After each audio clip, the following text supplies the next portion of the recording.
Imagine uma sala onde no canto você, quando criança, guarda caixas com papéis rasgados que nem você lembrava de ter escrito.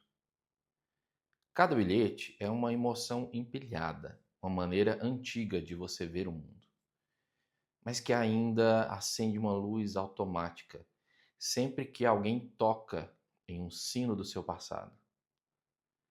Essa criança não é uma mera lembrança, é um arquétipo, uma matriz simbólica que vive dentro de você e orienta reações, fantasias e desejos. Antes de aprofundarmos, aproveite para se inscrever no canal e não perder os próximos temas. Jung chamou isso de arquétipo, e hoje eu quero te convidar a você encontrar essa presença, reconhecer as suas imagens e, com consciência simbólica, reescrever a narrativa que elas sustentam. Arquétipo não é uma figura mística ou um personagem de filme.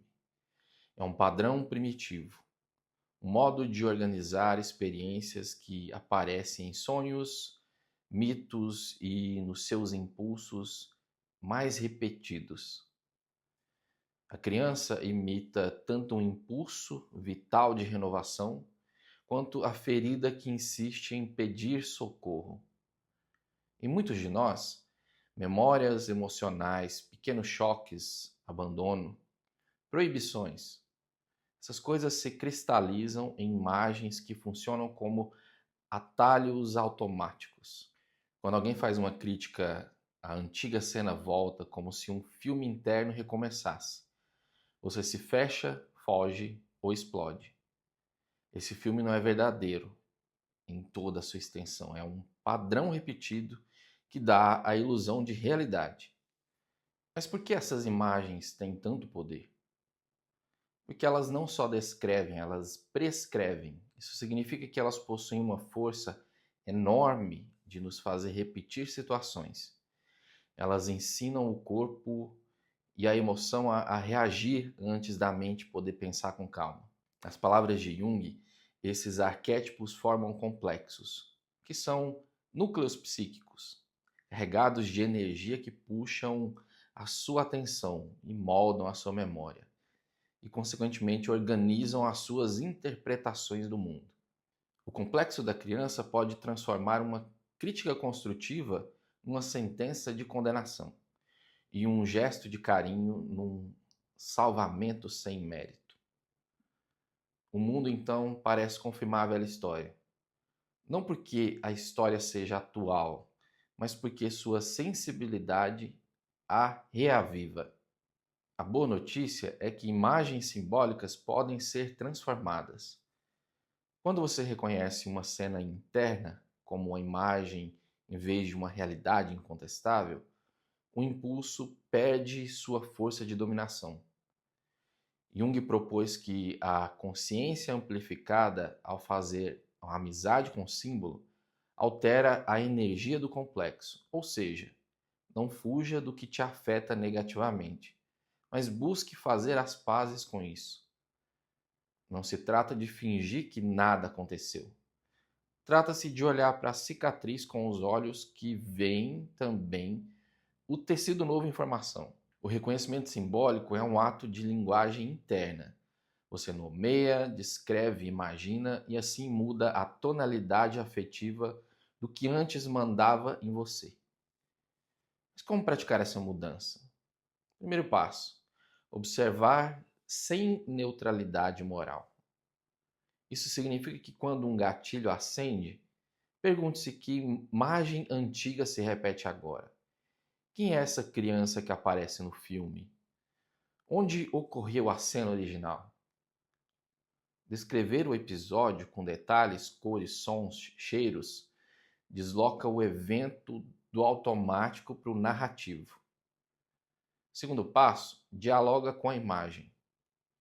Jung recomendou a imaginação ativa, um processo simples, mas poderoso. Quando estiver em lugar tranquilo, onde ninguém irá te interromper, sente-se, feche os olhos e converse com a sua criança interior. Volte naquela cena que mexeu com você. Pergunte o que a sua criança precisa e qual medo alimenta a sua reação. Escutar não é consertar, é validar. Ao receber a resposta simbólica, você oferece uma nova informação a esse complexo. Terceiro passo, use a imagem como matéria-prima criativa. Pinte, escreva, dance a cena que você viu. A arte não apenas replica o passado, ela recria o significado. Quando a velha memória vira poema, escultura, movimento, a sua carga muda. Quarto passo, ritualizar a transformação. Rituais simples, acender uma luz ou dizer uma afirmação, desenhar um símbolo que represente a proteção e guardá-lo num lugar visível, tudo isso ativa um circuito simbólico que conecta a intenção, emoção e a ação. A repetição desses gestos insere novas sinapses na experiência cotidiana. Não subestime os seus sonhos. O arquétipo da criança muitas vezes surge em sonhos como figuras que pedem atenção. Em vez de descartá-lo, convide o sonho para que ele seja observado. Anote, amplifique, pergunte quais outros significados mitológicos, culturais, pessoais existem ali. Cada amplificação acrescenta nuance ao símbolo, abrindo saída para outras transformações que o intelecto não consegue sozinho. Transformar imagens internas transforma o mundo interno e, por consequência, a experiência do mundo externo. Ao mudar o modo como você interpreta um olhar, uma crítica, uma ausência, você altera a realidade em que você vive.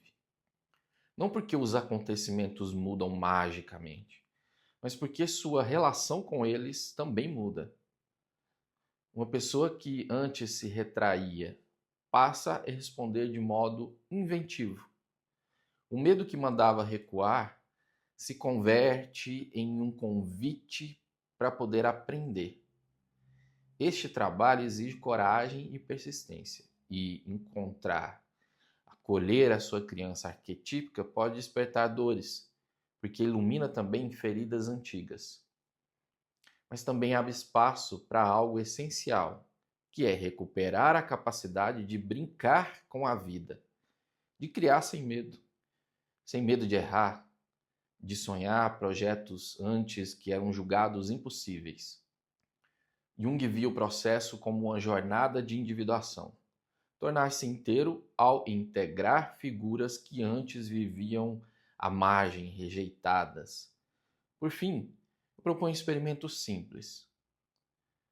Hoje à noite, antes de dormir, traga à mente uma memória que ainda mexe com as suas reações e emoções.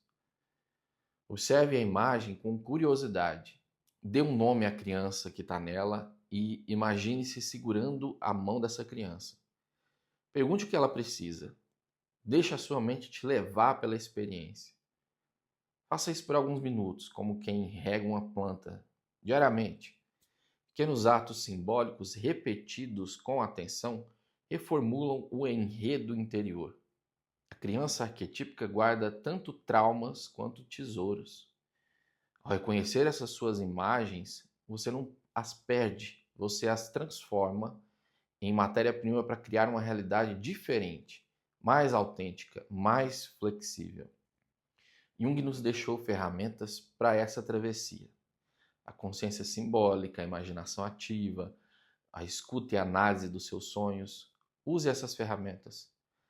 A sala com as caixas está aberta. Você pode simplesmente acender a luz e começar a reorganizar o que havia sido deixado à deriva. Um forte abraço.